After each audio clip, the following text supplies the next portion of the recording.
एक लड़का जिसने अपनी जिंदगी की शुरुआत एक लॉ के छात्र के रूप में की थी, लेकिन आज उसका नाम दुनिया के सबसे खतरनाक गैंगस्टर्स में गिना जाता है। ये कहानी है लॉरेंस बिश्नोई की, एक ऐसा नाम जो कॉलेज के एक छोटे से वाकये से निकलकर अंतरराष्ट्रीय अपराध की दुनिया तक पहुंच गया। और दोस्तों, एक छोटी सी गुजारिश, आप सब वीडियो तो देखते हो लेकिन लाइक और सब्सक्राइब कोई नहीं करता। अगर आप चाहते हैं कि हम आपके लिए ऐसी ही धमाकेदार और एक्सक्लूसिव कहानियां लाते रहे तो अभी लाइक और सब्सक्राइब करके हमें सपोर्ट करें। 1993 में पंजाब के फाजिल्का में जन्मा लॉरेंस एक पुलिस अधिकारी का बेटा और पढ़े लिखे परिवार का हिस्सा था। बचपन से ही होशियार, खेलों में आगे और कानून की पढ़ाई करने का सपना रखने वाला। लेकिन कॉलेज की राजनीति ने उसकी जिंदगी की दिशा ही बदल दी।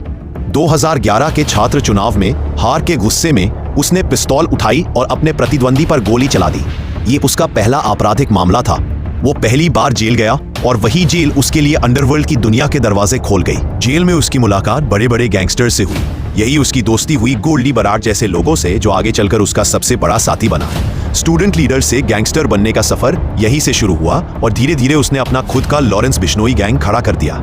राजनीति से लेकर कॉन्ट्रैक्ट किलिंग तक हर गैर कानूनी काम में उसका नाम गूंजने लगा।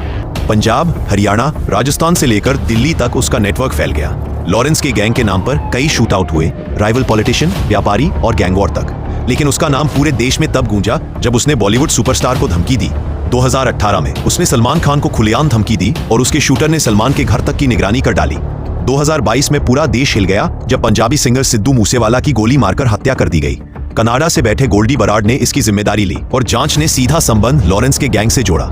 2023 में राजस्थान के करनी सेना प्रमुख सुखदेव गोगामेडी की हत्या हुई और 2024 में मुंबई में एनसीपी नेता बाबा सिद्दीकी की हत्या।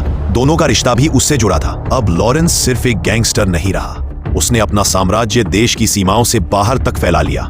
कनाडा, ऑस्ट्रेलिया और यूरोप तक उसके शूटर सक्रिय हो गए। और जब भारत कनाडा के रिश्ते बिगड़े तो लॉरेंस बिश्नोई का नाम सीधे सीधे एक बड़े अंतर्राष्ट्रीय विवाद का हिस्सा बन गया। एनआईए ने उस पर यूएपीए के तहत केस दर्ज किया और कहा कि उसके संबंध खालिस्तानी संगठनों से भी है। एक लॉ स्टूडेंट जिसका सपना वकील बनना था, आज दुनिया के सबसे वांछित अपराधियों में गिना जाता है। लॉरेंस बिश्नोई की कहानी सिर्फ एक गैंगस्टर की कहानी नहीं, बल्कि उस सिस्टम की भी है जहां जेल उसके लिए किसी हेड ऑफिस से कम साबित नहीं हुई।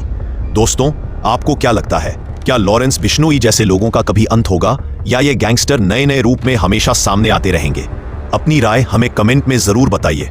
और अगर कहानी पसंद आई हो तो लाइक कीजिए और चैनल को सब्सक्राइब करना मत भूलिए, क्योंकि हम आपके लिए ऐसी ही सच्ची और रोमांचक क्राइम स्टोरीज लाते रहेंगे।